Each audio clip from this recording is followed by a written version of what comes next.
કેમ છો કાકી? અરે એકદમ મજામાં ભઈલું.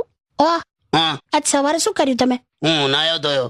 એવું નહીં, રસોડામાં શું કર્યું તમે? હું લી બધું અખડ હતું. તે લાઇટર નતું મળતું. અરે ત્યાં જ છે, હવે ત્રીજા ડ્રોવરમાં મૂકું છું. લાઇટર નો આટલો ઉપયોગ થતો હોય એને ત્રીજા ડ્રોવરમાં મૂકવાનું ત્યાં પ્લેટફોર્મ ના. એટલે શું થયું પણ?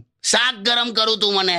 લાઇટર ના મળ્યું ના તો ઠંડુ ખાધું? ના ગરમ જ ખાધું. એટલે ઓવનમાં મૂકેલું? ઓવનના વાડકા મને ખબર નહીં પડતા. ખોટા વાડકા મૂકો અંદર ધડાકો થાય છે કાચનો. તો તને ખબર છે હમણાં શું કર્યું ખબર છે? શું? કઈ નહીં લાવે પેલું રોડ વાળું પેલું ગીઝર આવે ને, હે? પેલું સિંગલ રોડ વાળું ગીઝર ના આવે, પેલા ડોલમાં નાખીને પાણી ગરમ કરતા હતા આપણે હોસ્ટેલમાં લા. તેનું શું કર્યું? શાકના રસમ ગાળી દીધું, એવું મસ્ત ગરમ ગરમ થઈ ગયું શાક. ગીસરથી શાક ગરમ કર્યું? બોલ, આવું કરે છે? તપાલ લાઇટર નતું મળતું કહું છું તે. ત્રીજા ડ્રોવરમાં મૂકે લાઇટર. હાટ ખોટું બધું હોદા હોદ કરવાનું, ત્રીજું ડ્રોવર ખોલવાનું, આમ વળવાનું, લાઇટર પ્લેટફોર્મ પર મૂકવાનું રાખજે હવે, સમજી ગઈ તું? કશું એક્સ્ટ્રા કામ તો કરવું જ નથી તમારે. તો તમે તું મારી